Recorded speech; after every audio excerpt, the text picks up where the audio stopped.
Okay, magandang gabi, no. Latest update ho tayo dito sa Davao City sa kung saan gaganapin yung 80 Rodi at 80 Global Filipino Solidarity. So kita niyo na dito sa may pinaka Freedom Park. So andyan po yung ano natin, pinaka stage para bukas. Diyan gaganapin yung ano natin, yung pinaka event. And meron pa lang special guest bukas, no, si Wincy Cornejo. Kilala niyo ba si Wincy Cornejo? Singer yan eh. And yan, Ateneo de Davao University. Basta bukas pupunuin ng mga tao, no? Itong kahabaan ng Rojas Avenue and itong kahabaan ng CM Recto. Tapos dito yung ano, pinaka stage, no, kung saan magkakaroon ng mga speeches, mga statements, ano ba, no, yung mga testaments, mga testimonies, mga gano'n, no, ng mga tao bukas. Tingnan natin na bukas sana ano tayo bukas, makapag witness, no, at makita natin kung sino yung mga panauhin bukas na pupunta ng Davao City para yan, magbigay, no, ng kanyang testament and kanyang testimony. So mga taga Davao dyan, ano na, ready na kayo bukas? Oo, dali, handa nyo yung ano, color green na damit. Mas maganda kung merong ano, imprinted by yung imprinted, no, na nakalagay bring him home or happy birthday President Duterte, mga ganun, no. So green. Sa mga tao dito is naka-ready na, no. Actually marami akong mga kakilala, mga kapitbahay na ano, no, na naka-ready, naka-prepare na rin sila para bukas. Actually yung nanay ko gusto rin ano eh, gusto rin makisabay, marcha. Hindi man magmamarcha, di ba? Kapag parang steady lang. So gusto niya nga dumagdag sa crowd. Kasi nga birthday bukas ni Tatay Digo. Mamamayang ano, konti na lang, no. Ilang oras na lang ang antayin natin. So birthday, 88th birthday na. So it's a Freedom Park sa unahan. Puntahan natin. So yan na yung ano, no, stage natin. Actually hindi pa pala siya na buo. Hindi pa siya na-installed, no. Kumbaga ano pa yan. Itatayo pa yan mamaya or bukas. Tapos meron ditong mga hinahakot silang tubig, vital, purified drinking water. So para yan siguro bukas, syempre, no? Bukas yung event. So para pag may mauuhaw, at least merong tubig.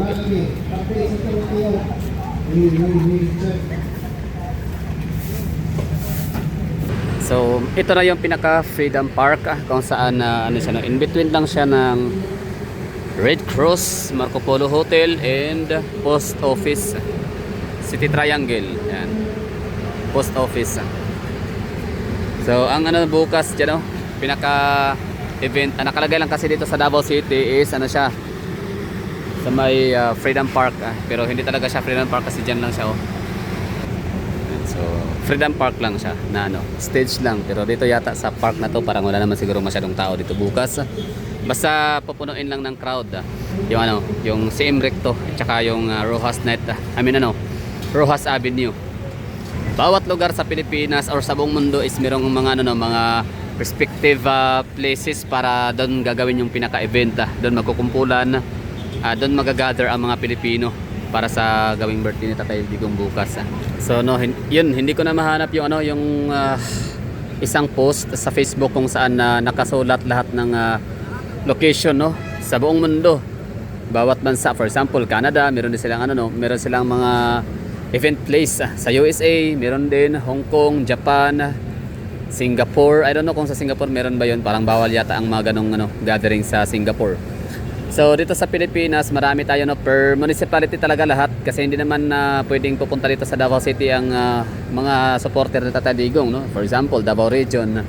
So we have 5 provinces. So yung mga respective municipality and cities nila, meron silang gaganaping isang event, ano. So kayong mga nanonood ngayon dito sa aking vlog na to, gusto nyong malaman, pwede nyo naman sigurong itatanong dyan sa inyong ano, mga kakilala, sa inyong Facebook page or sa inyong Facebook account, no, sa mga Facebook friends.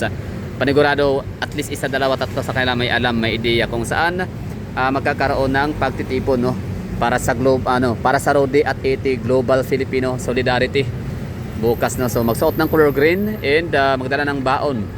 Kasi nga, in celebration ni Tatay Digong, kumbaga salo-salo. Kasi di naman nila kayang gastusan ang buong ilang milyong Pilipino, no, para pakainin. So kumbaga ano na tayo, no, kanya-kanyang ano lang, bring your own baon, gano'n, no. So makiselebrate sa daan, makiselebrate sa pinaka-venue ng ating lugar. So ito yung ano, pinaka-latest at update natin sa ano, Davao City. sa ating Rodi at 80 Solidarity Filipino Rodi at 80 Global Filipino Solidarity. So celebrate natin bukas. So ang galing lang, di ba? At least man lang ma-experience ni Tatay Digong, no, yung ganong engranding birthday. Wala man siya sa Pilipinas ngayon, at least kasama din naman niya ang kanyang misis at mga anak sa Dahig. So at least, at saka mga OFW, mga Pilipino, kasi pamilya din naman yun, tatay ang tawag sa kanya, kasi tinuring niya talagang pamilya at anak ang mga taong bayan, mga kapwa niyang mga Pilipino. Kaya ayaw niya talagang aabusuhin tayo ng ibang mga lahi, no? Yung kanyang lalas mga OFW. Kasi nga mahal na mahal niya ang mga Pilipino bilang isang pamilya. So bukas magtitipon-tipon lahat ng mga Pilipino sa buong mundo, makipag-celebrate or makicelebrate, no? Makipiknik kasama si Tatay Digong. Ibig sabihin na kasabay, no, sa pag-celebrate ng birthday ni Tatay Digong, 80th birthday. So ito yung Rojas Avenue. So medyo may kahabaan din to, no? Siguro mga 1 kilometer mahigit. So ganyan karami ang tao bukas. Sayang lang at hindi tayo nakapag-secure. Naabutan tayo ng cut-off sa drone permit, no? Kaya hindi tayo makapagparipad bukas. Pero sige lang, kahit pa hindi tayo makapagparipad, still I will try my best to do my duty pa rin, no? Na maiparating ko sa inyo ang magandang kuha, anggulo ng aking camera. So antabayanan lang ninyo gaya ng inyong napanood nga na yung Solidarity Walk noong March 16. So ako yung natutuwa kasi maraming naka-appreciate, nagpapasalamat sa aking ginawang coverage, kasi nga million views talaga yun mahigit, no? So ibig sabihin, tsaka ginagamit siya ng nire-share and nire-post ng ibang mga DDS vloggers na hindi nakapunta sa Davao City. So parang I think sa lahat yata ng video dito na yon, sa coverage na yon, so yun ang pinaka mas reliable, walang edited, walang cuts, dire-diretso, no? Anything under the sun, kuhang-kuha, no? So what you see is what you get, parang gano'n, no? Hindi filtered, di kagaya ng mga sa ABS-CBN GMA na twisted na, no? So yung sa akin is talaga pure original, real, organic, di ba? So ito yung Rojas Avenue. Mula doon kinabukbukas, no, magsisimula alauna ng starting na yung event, alauna, tapos dito sa Freedom Park and si Emrecto.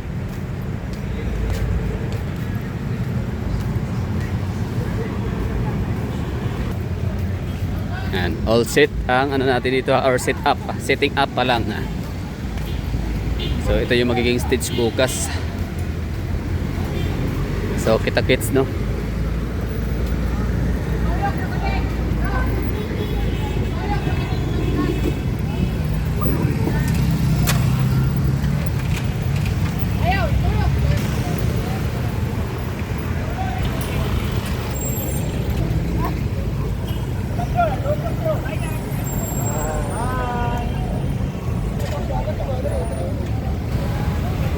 Diba? So all set na, no? So happy birthday, nakalagay yung happy birthday Rodrigo Duterte. So kita-kits tayo bukas dito.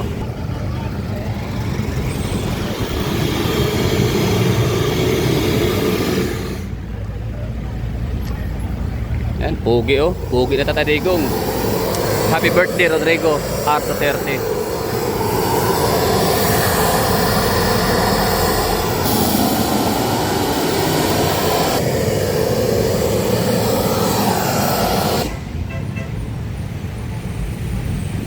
Diba? So sana bukas is tayo, i-observe natin, or ibig sabihin pagganahin natin bukas sa mga Davaoenyo yung tinatawag natin Davao culture na peace and security. So ibig sabihin kapag meron tayong makikitang mga medyo unusual, no, na mga bagay-bagay or yung hindi pangkaraniwang na mga bagay, kilos ng mga tao, ganun din, no? So agad-agad nating ipagbigay alam sa ating otoridad kapulisan, police auxiliary, sa ating mga PSSO, no, or Public Safety and Security Office personnel.